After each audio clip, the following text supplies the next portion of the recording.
Growing up in the shiny happy people cult was an extremely difficult experience. The brainwashing and religious indoctrination left permanent scars on a lot of people, and there are so many that are still struggling with the mental and emotional trauma from growing up in a cult.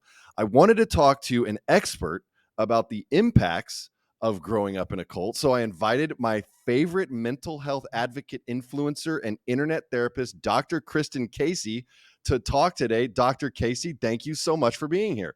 Oh, it's an honor to be here with you, Davey. Well, we'll see. We'll see how much of an honor you think it is. Yeah, I might dip out. Who knows? Yeah, all See how right. this goes. Yeah. Listen, I can't wait for you to tell me about all my problems and how to fix them instantly, obviously. So this is going to be just a really fun experience for me and everyone watching, because we all deal with very similar trauma growing Mhm. up this way. I mean, it's not limited to the shiny happy people cult. Sure. Fundamental Christianity in general, just man, it really ruined some lives. Have you dealt with anything like that, like with your clients or advice that you've given? Yeah, it's interesting because the more that I talk to my clients, the more that I realize that a lot of them have religious trauma, and a lot of them have grown up in circumstances that are either cult or cult-like, Mm. depending on how they define it. But it really has long-lasting effects, and I think the lasting effects could be negative, they could be neutral. It could make people really funny. Some people say, "Oh, my trauma made me funny." It was really traumatic, and it also, helps in some ways in terms of like your own personality. But at the end of the day, it's still really hard to go through. Yeah, yeah, it is. It definitely is. And looking back, obviously it was a difficult experience, but at the Mhm, same time, like I feel like we can still find some humor in the mhm. struggle. Of Why course. do you? Why is it that you know, typically speaking, like stand-up comedians, funny people, like they have this incredibly traumatic background? Have you figured that out? I have noticed that, and I'm still trying to think more deeply about it. And I think comedians are really, really good at compartmentalizing. You're really good at really noticing, like, okay, I went through some up things, you know what I mean? And I can find humor in it, and that might be a way to cope. Who knows? I also think you're able to, and not just you, just any comedian that at least that I've known, even if you go through something really traumatic, the humor helps you connect with it. It helps you Mm. really connect with those moments and connect with other people who might have similar experiences. It's Yeah, just a way to connect, I think. that's true. It is a bit of a coping mechanism for Yeah, sure. I'd rather laugh than cry. of course. Um, and the whole compartmentalization thing, that's an interesting one, because I've been told repeatedly by various women that I've dated that I compartmentalize too much, that Oh it's a boy. problem. It's like I never Yeah. really know how you feel, because it seems like you just take every emotion and put it away in a little box until you're ready to deal with it. I mean, sometimes it keeps people safe. And then sometimes I notice for people who grow up in either cults or environments where they didn't have many choice points, they don't have a lot of autonomy, just mental autonomy. They kind of feel like they don't have a voice. And in that, they Mm. might not have a voice for their emotions. So they might, and again, this isn't every person, just some observations, but they might stuff it down because they don't think anybody really wants to hear it, And then you go through your whole life that way. And then guess what? You start dating and you're like, I'm just doing the same thing that I normally did. Oh yeah, yeah, it's a problem. It really is. You're Yeah. right about that, though. I think there's a lot of people who have been through this kind of trauma, and for a long time they don't talk about it at all. And Mhm. then all of a sudden they're ready to talk about it, and then you can't get them to shut up. Right, because then it's like the floodgates are open. It's like, "Oh gosh, what do we do about it?" Yeah, and most of the time I don't want to hear about it. You Yeah. know? Yeah. So there's friends that I grew up with in the cult, Mhm. that stayed, kind of a part of that lifestyle. I separated from the cult when I was 18, but they 18. kind of Wow. stayed in that mentality until they were in their, late 20s, early 30s, even late 30s sometimes. Wow. And then once they finally get out, they just want to tell me about all these revelations they're having. And I Mhm. am not an empathetic person. I could never be a therapist. Couldn't do it, because it's just like, Really? look, I don't know what to tell you. Get over it, like Right. just deal with it. That's so mean. That's so That's mean. not mean, it's honest. I appreciate it. I think there's a part of us that wanna empathize with people's problems and their issues, but I also think there's a really, deep part of us too that we probably would just wanna be seen, and you've gone through all of that, so even talking about it's probably like, "Gosh, I've been here before." You know what I mean? Like, I've already made that revelation, and now you're making it later. Nobody's better than anybody else, and at the same time, I mean, when you're a new evolved version of yourself, it is hard to kinda come into contact with that old version or people who knew you of that old version too. I mean, it's hard. Yeah. I think maybe that is what it is. because I am sympathetic. Mhm. I want to help where I can, but I think a lot of times when people would tell me about their experience, their trauma in the past, it was just kind of like I don't want to go back to that place. Yeah. My I've gosh. moved on. Mhm. Yeah, I mean, everybody's on a different healing journey and coping journey, and well, you brought up humor before, and it's interesting because in therapy, I use humor a lot. Like, it's like one of my primary things that I use to help people process some deep shit, and I wonder too if humor might be a sign too of either I'm compartmentalizing too much and I don't want to acknowledge it, or I'm kind of on the other side and I can joke about this now. I mean, I could think it could go either way. That's a you know what? I think the funnier a person is, the more fucked up they probably are. I So know. that does I make sense. wonder, I wanna know research studies on that because I feel like that to be true too. Yeah, everyone says stand-up comedians are so intelligent. They're just abnormally intelligent people. That is not true. I do not feel abnormally intelligent. I just feel extra fucked up You most of the gotta time. give yourself some credit, but I get you. I see where you're coming from. I see where you're coming from, but I think I don't know, I think if you really think about it, comedy in my mind is kind of like an art.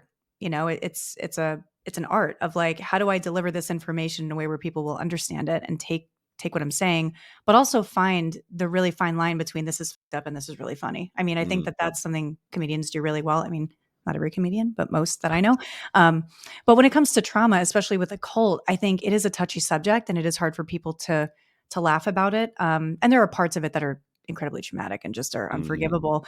But I think if you're able to joke about it, that's kind of where you win a little bit because then you're massaging through that like, okay, this is traumatic and it's really not helping me in any way.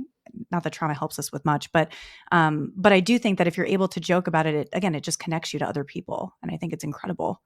And that is the most important thing about stand-up comedy is developing that connection with Totally. your audience. Let's talk a little bit about how being in a cult might lead to uh I don't want to say deviant behavior Mhm, necessarily, but like for me, my experience was as soon as I got out of the cult, and even before I was out, mhm, I had started experimenting with various substances mhm, mhm. that I didn't grow up that way. My Yeah. parents never endorsed drinking or drug use, and so for me, it was just kind of a brand new experience. But I've met so many people that kind of had similar experiences. Is there a reason that people tend to gravitate towards, you know, I guess behaviors that most people traditionally would consider destructive?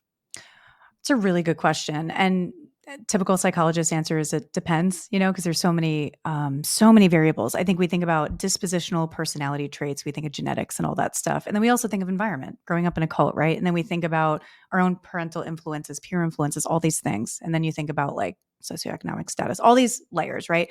But I think if I could generalize, I think when I picture people who have grown up in a cult, there has been, for most people, a lot of points in their life where they've had no choice points, almost zero, in terms of the way that you think, the friends that you pick, the activities that you enjoy, the things that you like. I mean, a lot of it is prescribed to you, and you don't really have much of a choice. And again, I'm generalizing here. Not everybody in a cult will feel this way, but I do think that there's this almost, I'm pretty sure it's called like reaction formation, um, this defense of like, oh, I'm just going to do the opposite because I never had the choice, you know, or I'm going to do Right. this because like I had no autonomy. And it sounds like for you too, it's like if you've never experimented with that, I could imagine people in high school, other people that, you know, are outside of the cult, maybe they were experimenting with that and they got it out of their system. Maybe that's another option too of like, hey, I've been here, it wasn't too cool for me, so I could keep it moving. But if you've been restricted in that way, you might really want to engage in those things because you never had the chance.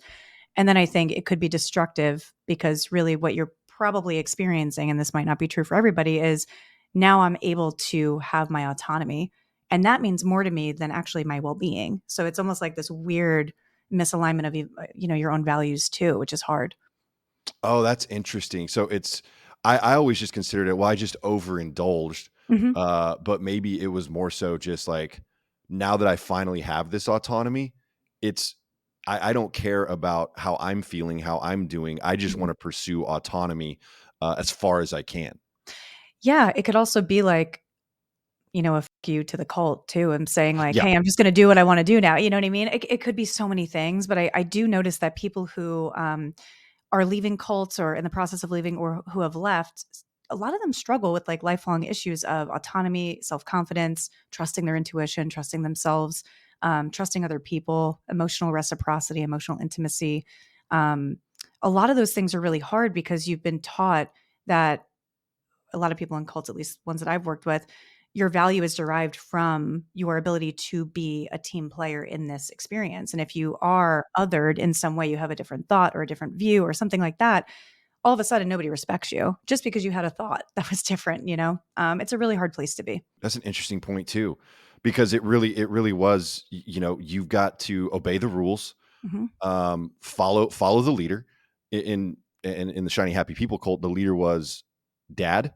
mhm, That was the authority figure in the home, and then the cult, but really Bill Gothard, because he was kind sure, of the one calling the shots and mhm, directing and leading, doing his 7, principles of whatever the sure, case may be. mhm, So yeah, I think, definitely that was my mentality, is mhm. just follow the rules, stay Yeah. out of trouble. I mean, what else are you supposed to do? I mean, that's all you're taught, you know. And when you told me about your experience too, because you and I know each other from TikTok. When you were telling me about your experience, and then I watched the documentary, I was thinking about you the whole time of like how would I react if I was in his shoes? Or how would I react if I was in that situation? You know, because I grew up very like laissez-faire. My parents just let me do whatever, you know? So I'm like, if I was in that, how would that change my psychology? You know, how would that change my disposition on the world and how I feel about other people? And again, I just think it's like you're indoctrinated with so much that there really is no free thinking, really. Right. I mean, there's no free thinking. That was the thing that was notable for me as I was watching that too. Um, You're absolutely right. I mean, there was not room for you to have your own ideas and opinions unless they aligned with what was already being taught. True. And, True. and Wow. so, yeah, you were very, very limited in that way. Mhm. I honestly, I don't know, just with the kind of person I am, and the Mhm. kind of person that you are, because yeah, I mean, we've gotten to know each other pretty well over Mhm. over social media over the past few years.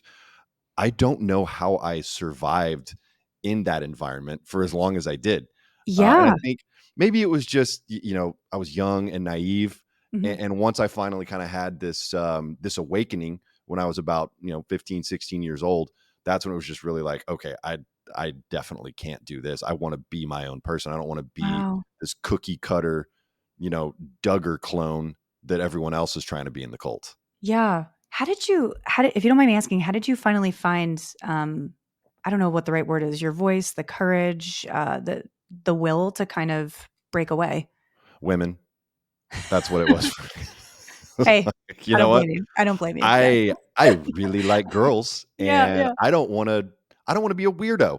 I don't Yeah. want them to look at me as this super strange, awkward, nerdy, Mhm. pious guy. I Mhm. I wanna I wanna be attractive to women.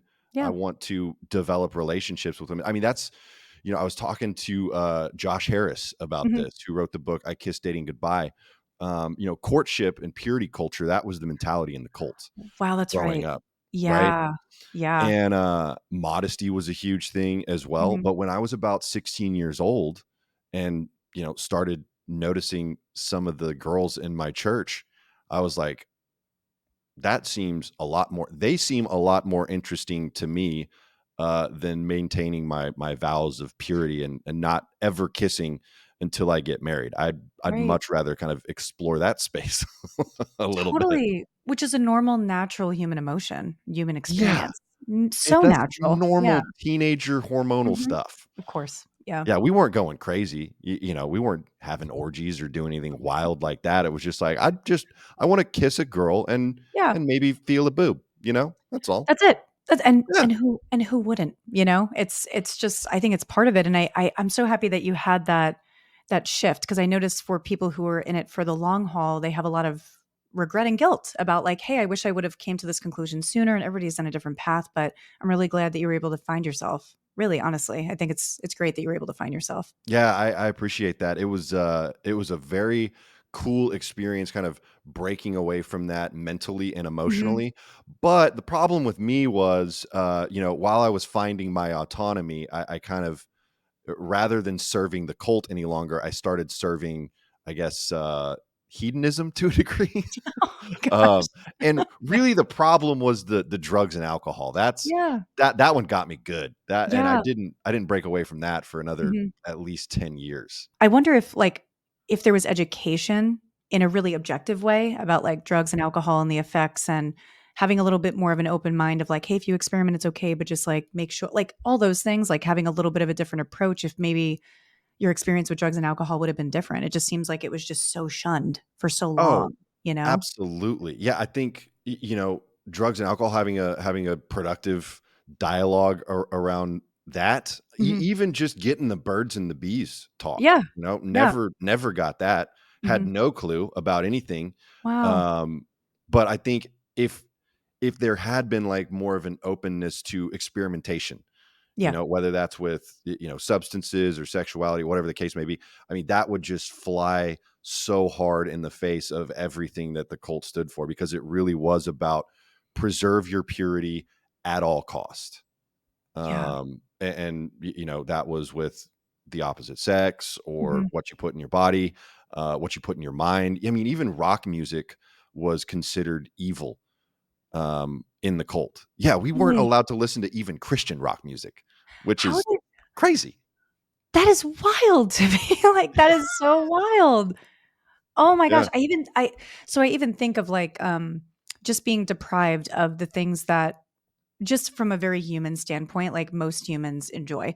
Music, connecting with other people, sharing thoughts and ideas, doing a little bit of experimentation, having your first kiss, like, all of these things are things that most people really look forward to, and again, I think there's that, like, the rigidness of the cult. While I can understand, like, when I really think about it objectively, I think there's a place for religion, totally. I'm, not really big into it, but I could really appreciate religion and spirituality and all that. But when it goes to the extreme and you lack your own critical thinking process, that's where it gets a little murky, because then during those developmental years of your life, notably like, 5 to like 19-ish, your prefrontal cortex is still loading. Everything is kind of like, it's not till 27 for men, but you really don't have all of the information that you would probably need to be a successful adult technically, because everything is kind of limited, you know?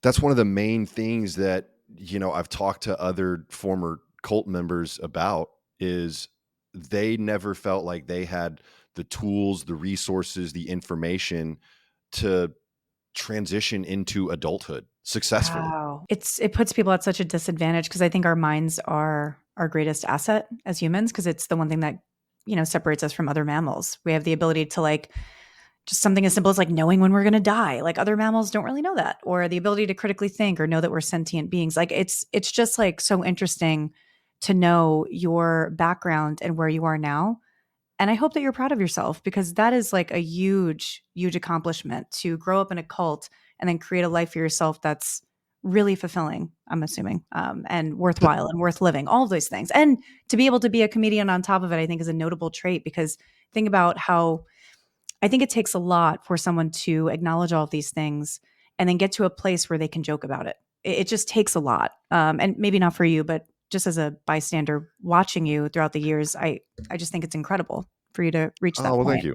Yeah, Yeah. there are some things that I'm proud of. There's some things I'm not so proud of, like Mhm. my just inability to have a healthy relationship. I, Mhm. I why am I like that, Dr. Casey? Why can I not have a good, strong, healthy relationship with a woman that I love? What's wrong with me? Can you explain that? Well, for you, it will probably need, like, several sessions to unpack that one, because goodness, there's a lot there.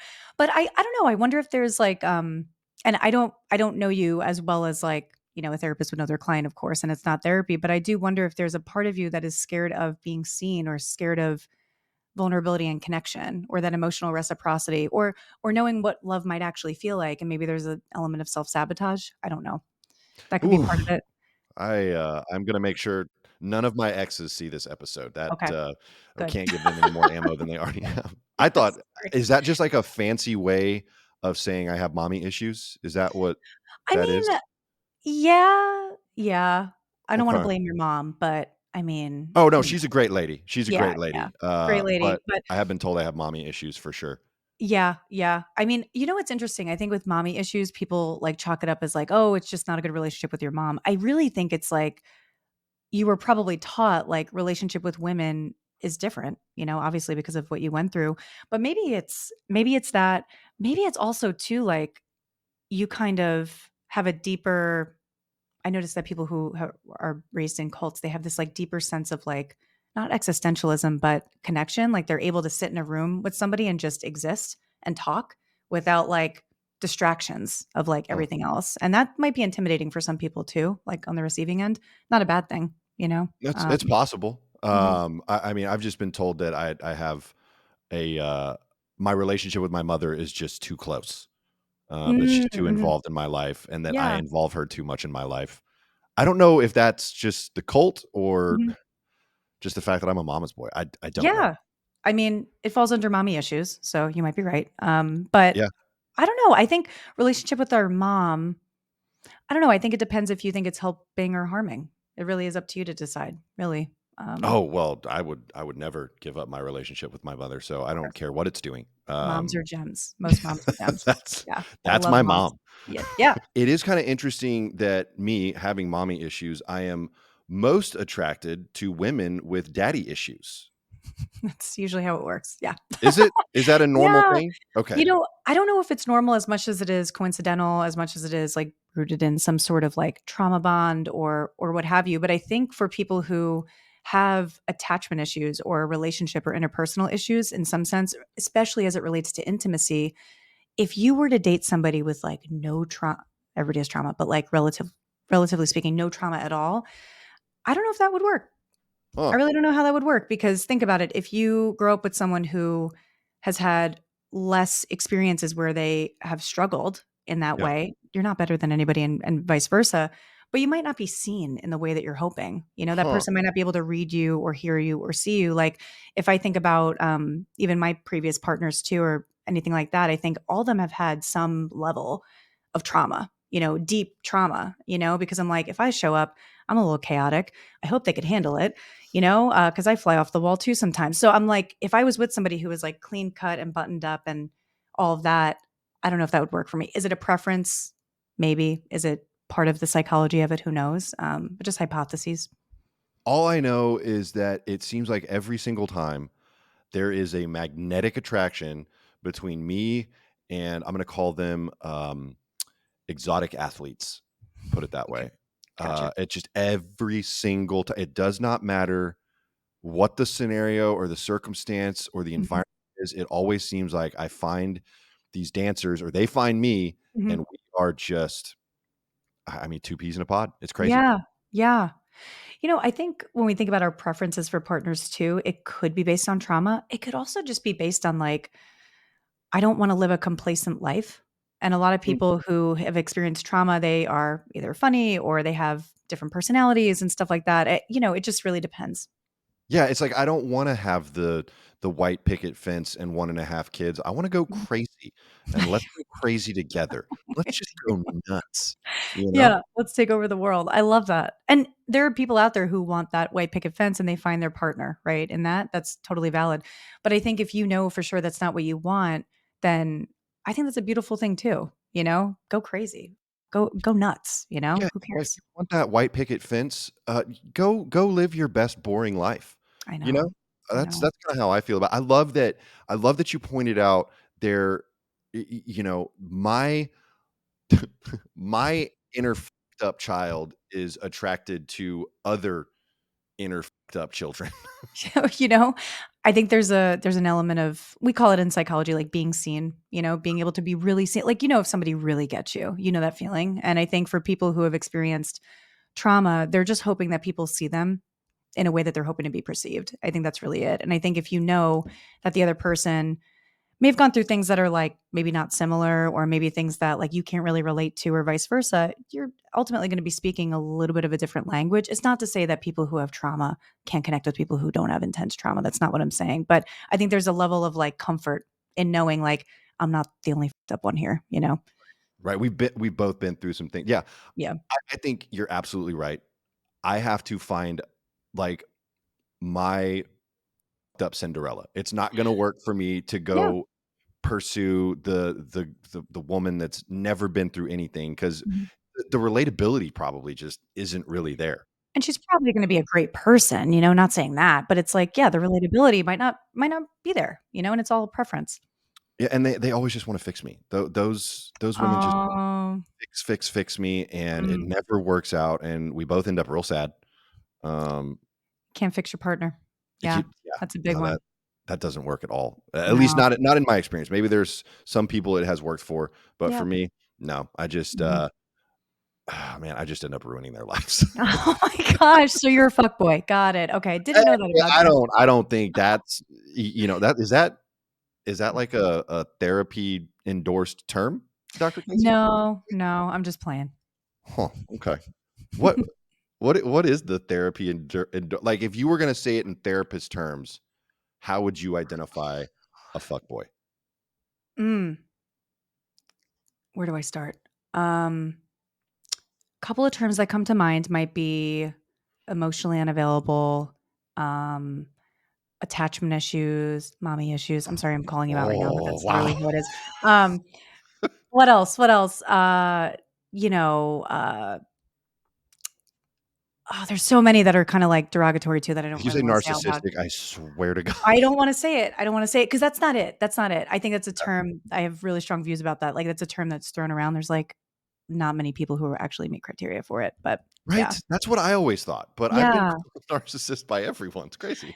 Yeah, and I mean, I think caring about yourself is different than being narcissistic. When you're Mm, narcissistic, you are really into having the spotlight on you in a way where it's grandiose and you want people to acknowledge that, but in a way that puts them down, So there's mm, this like really weird power differential on top of people who have true NPD, narcissistic personality disorder. They really truly only care about how they're perceived. So, like, mm. really, they don't really care about other people's emotions or feelings as much as they care about being perceived. It's all about hierarchy in their own minds. But That's so interesting. You know what? While we're at it, what is gaslighting actually? Because everyone throws that term around too, and I feel like I used to know what it was, and now I'm not sure I yeah, do anymore. what do you think it is? I'm curious to hear first. So, gaslighting to me is making another person feel crazy for like a thought or opinion that they have,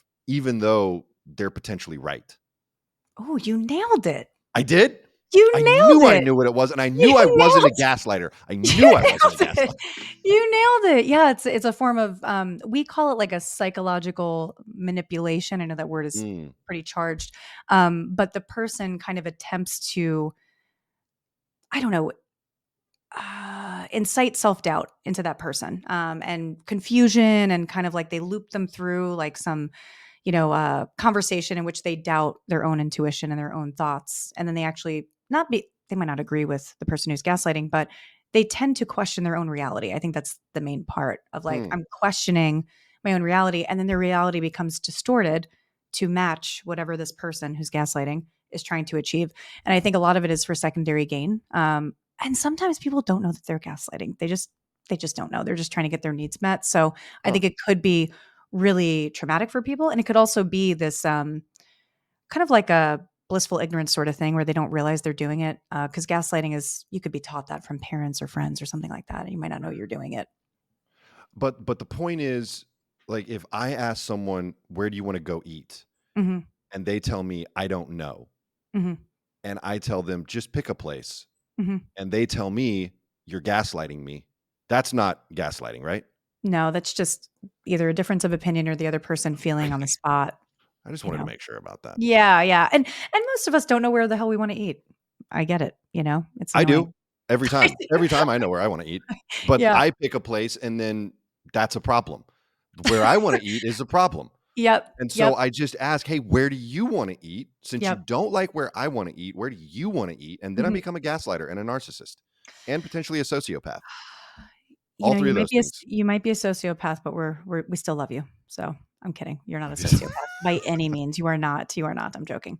I You know what is crazy to me is that because of the experience that I had growing up in a cult and the Mhm, way that I tend to, like you said, compartmentalize, um, there were periods of time, especially like right before I got sober and right after I got sober, Mhm. that I was legitimately concerned that I was a sociopath because I thought Wow. about it and I thought about like, how would I feel if, this person left, was no longer a part of my Yeah. life? And I was like, Yeah. I don't think I'd care. What if this person Yeah. passed away? Still don't think I'd care. And then I was just like, wait, am I a sociopath that just doesn't care about anyone but myself? Yeah, yeah, it's almost like you were kind of feeling that lack of I wouldn't even say empathy, but maybe you were feeling a lack of connection to just emotions, you know? I mean, because you can't really selectively feel emotions. It's either like I know a lot of people are like, "Oh, I just wanna feel the happy ones," or just, I'm always feeling the sad ones, but I think a lot of it is protective in a way Hmm. because I'm sure that a lot of people in your life have not been so kind to you when you were in the cult, you know? So you're like, "Oh, I gotta keep myself safe, and if I'm emotionally vulnerable, that opens me up to a whole host of issues, that I might not be able to recover from. Who knows?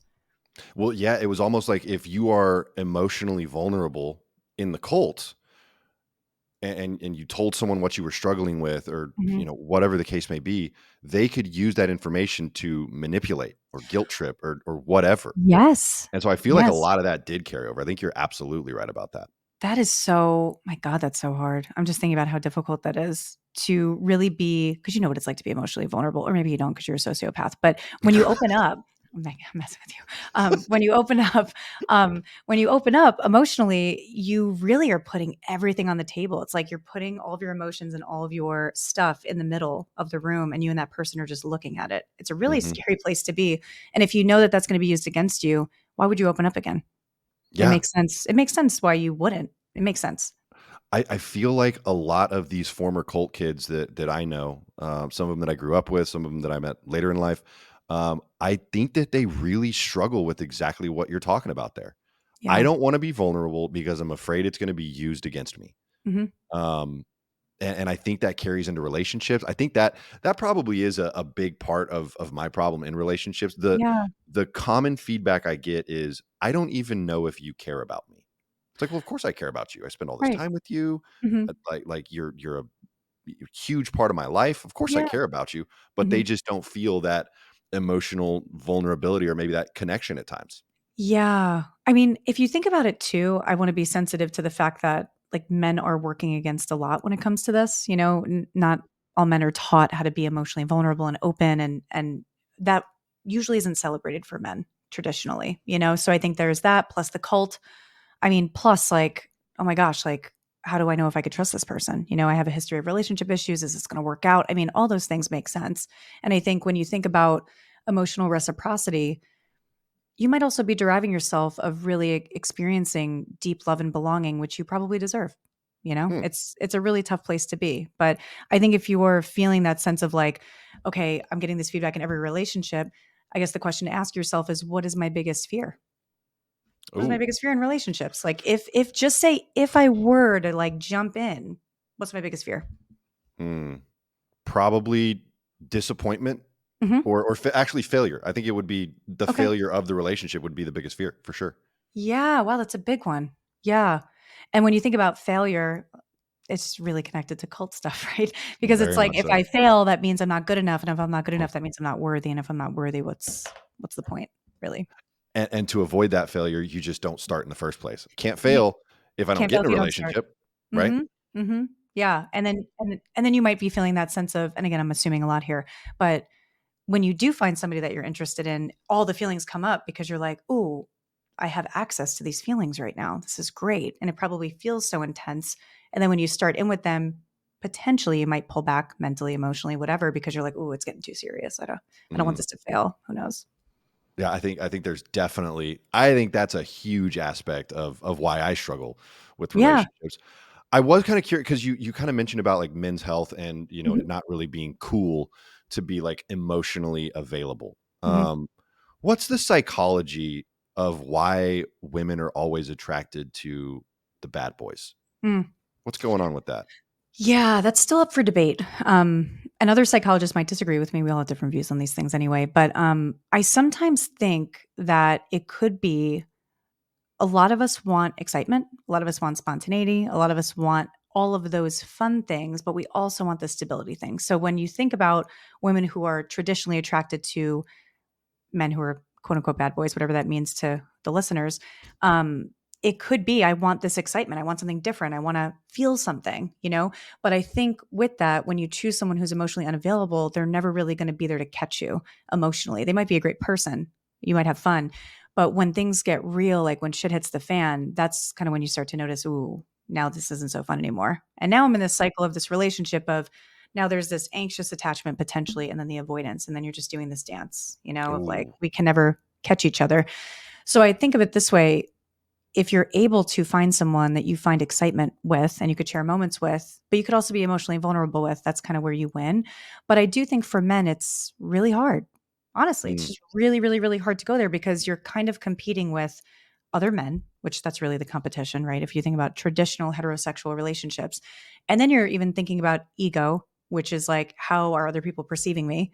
Notably, not only men, but, or not only women, but other men. I think sometimes we lose sight of that. It's not like you're attracted to men, but what are other men thinking of me? You know, because women feel that way too, of I like, mean, what are maybe other some of us are attracted to other men. We don't know for sure. Dr. we Casey, never you know, know. maybe we Every haven't explored that yet. Maybe we grew up in a maybe cult. We don't may, know if we like men. maybe everybody's a little gay. We don't know. You know what I mean? Hey, Who it's a knows? spectrum, right? Yeah, It it is really a spectrum. Oh boy, everyone likes men a little bit. a It just tiny bit. You like know. for me, Matt Rife, I would go there, smash. You know what I mean? Um, but Oh my god. just a regular dude on the street. No, I'm Yeah, not yeah, attracted to him at all. totally. Yeah, no, that's so funny. Oh my god, I totally lost my train of thought there. But Sorry.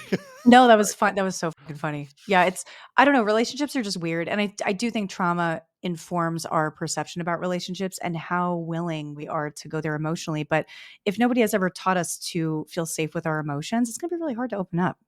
Really Yeah. hard. Yeah, Well, and I mean, we all know that nice guys finish last, and it's hard to it's hard to separate from that mentality it because that's I is. mean that's what I grew up with. You Yeah, know, if you cry, you're a bitch.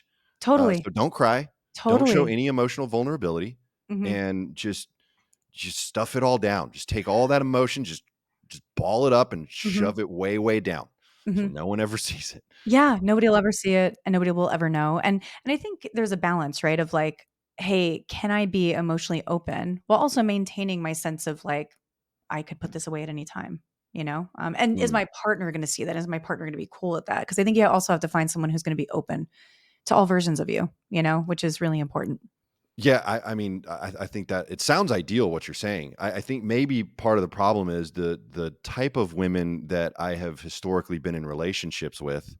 Um, you know, maybe that's where I'm getting this feeling that if I show any, as soon as I let them know I care about you, I love you, you Mhm. know, I want to be with you, it's almost like that's when they lose interest. There's no longer a chase, it's no longer a Oh, challenge. And so I'm wondering if that just has more to do with the types of partners that I've been picking. it's up for debate. Yeah, because I think that there are people, and I think it depends on everybody's like intimacy goals. I know it sounds really Mm, weird to think about out loud, but like some people really value the chase, and then in terms of longevity, they feel like it's foreign. Like, how do I actually be in a stable long term relationship and still feel this sense of like excitement about this person?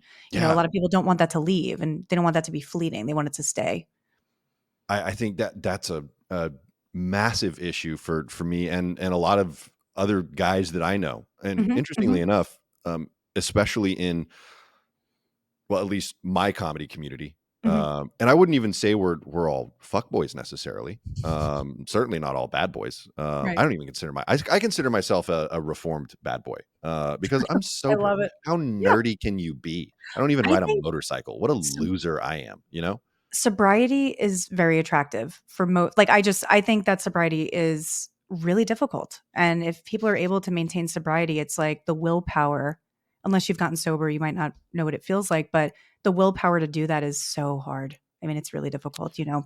Yeah, I It's think this is once again just kind of evidence that maybe it's just the women that I've found myself in relationships with who don't find sobriety attractive because they are so toxic themselves. Maybe who that's knows? part of the issue. Who I don't knows? know. Could Who knows? I'm sure they were nice ladies. I gotta stop dating strippers. I Yeah. Maybe you're a little gay. We don't know. Try the other side. Maybe that'll work out better. I'm I I'm kidding. mean, I'm switch joking. teams or maybe not even switch teams, just switch it. for a little bit. You could go back. I mean, you Give could it a shot. fluctuate. I mean, Yeah. I was in emo bands. I've You kissed a were boy in before. emo bands? I There's was, no yeah, way. There's no I way. was, yeah, yeah. I'm afraid There's so. I think that was another form of my rebellion. I'm gonna play in a rock band because I was never allowed to listen to rock music. So there's I'm gonna so take much all this classical musical training that my parents gave me and parlay that into screamo bands. there is so much to unpack here. Holy shit. About Oh me being my emo? about you in general, being Oh, in a cult and everything. That's oh my gosh. Wow. I wore I the love how you eyeliner and use everything. what'd you say? I wore the eyeliner and everything, Dr. Casey. I mean, Did it you was serious? just full There I blown. Oh can't yeah. picture it. I cannot picture it. I'll find some photos. I think I have one or two Oh my still goodness. hanging around. Growing up in a cult, getting out of the cult, getting sober, I've obviously seen my fair share of therapists. Mhm. What are your thoughts on therapists are probably the most fucked up people, like the craziest of people? Oh, yeah. We're real fucked up. Is that Um, true? I think so. I think not every therapist has gone through like crazy. I can't speak for every therapist, but I could speak for at least my community of therapists. Most of us have gone through some like real fucked up shit, you know? And I Really? think it helps, at least for me, my trauma has helped me create space for other people's trauma, Mm. and create that connection and all that. But it's also kind of I just have such thick skin when I hear about stuff. You know what I mean? It's like nothing really phases me. Like I have like a lot of empathy for my clients. Don't get me wrong. Like I'm in there with them, like feeling what they're feeling and all that stuff. But nothing that anybody tells me is like alarming to me. You know Mm. what I mean? Not only from doing it for so long, but kind of the stuff that we go through. We're just like, okay, we're all kind of fucked up. Let's figure this out. You know what I mean? But I do think that therapists, like a lot of us will go into this field because we either want to fix people, we have mommy or daddy issues, or we're just like, at least I got into the field because I just wanted to learn more about people because I just really enjoy people. I think people are the greatest, I think they're just amazing. And I just really wanted to learn more and connect more. But I think trauma really, I don't know if it's like a rite of passage for therapists or what, but every therapist I meet has had something, like Yeah. something. That's what it seems like to me. Like, Yeah. I've had a couple friends who, were psychiatrists or Mhm. psychologists, and they were some of the wildest, most, I mean, I don't wanna call them toxic, but Yeah. that's the only word I can think of. I mean, Yeah. just really toxic people in a fun way, like toxic Yeah. in a fun way, you Totally. know? Like, Yeah. not hurting animals or anything like that, like Yeah, toxic, nothing. like, they're gonna go out, they're gonna get so wasted that they cause a scene, potentially get, dragged out of a bar, maybe Yeah. arrested, who Who knows? knows? Who But knows? that's the therapist that I've known. Yeah.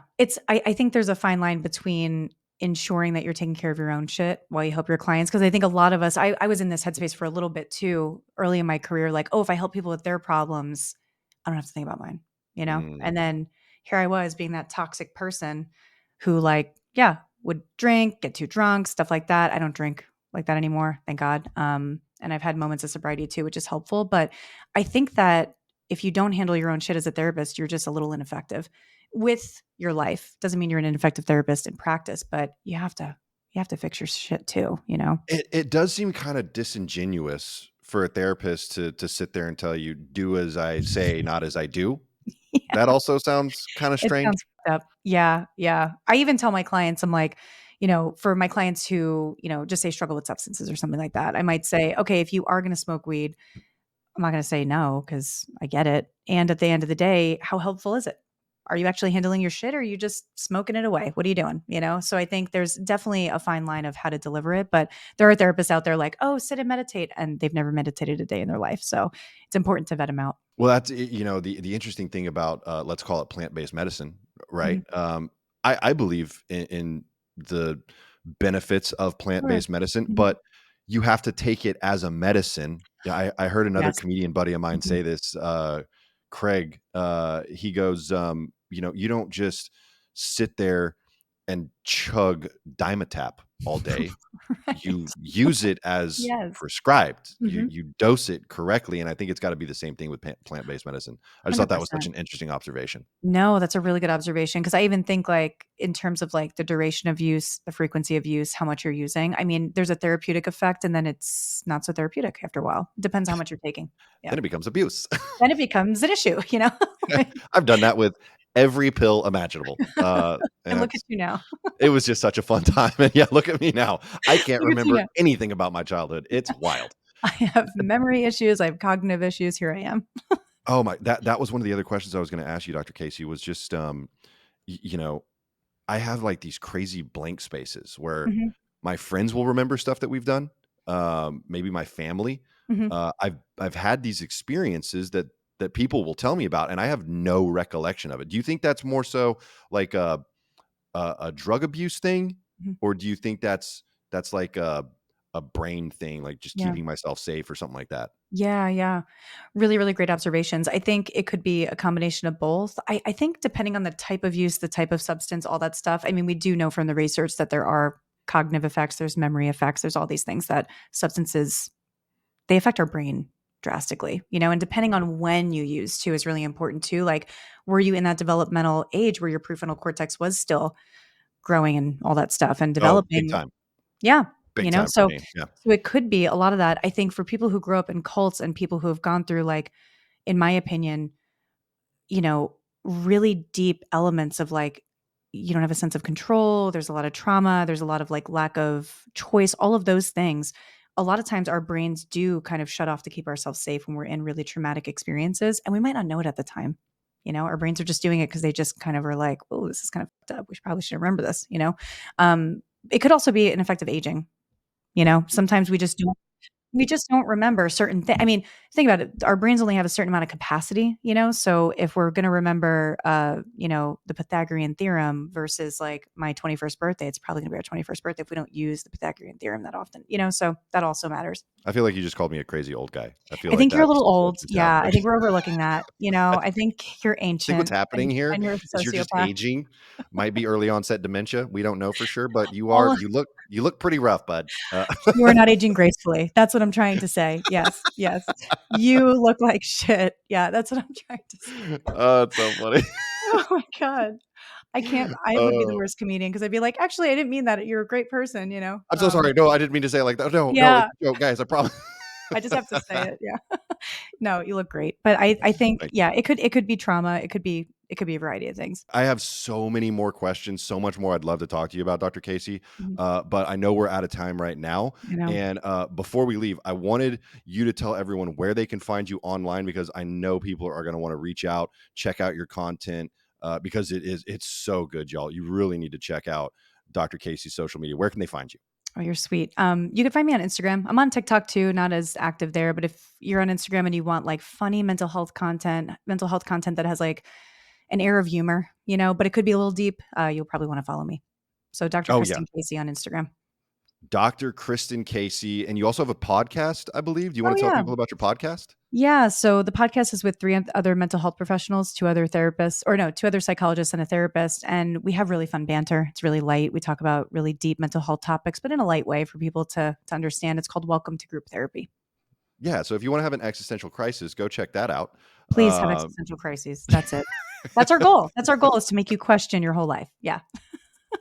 Well, Dr. Casey, thank you so, so much. This has been such an interesting conversation. I hope we can follow this up with a part two because, man, there's just so much more I think we should talk about. And I want to get into more of the therapy stories that you have Mhm. because I know you've had some crazy ones, some Yeah. crazy, crazy encounters. Totally, totally down. Would love to come for a part 2.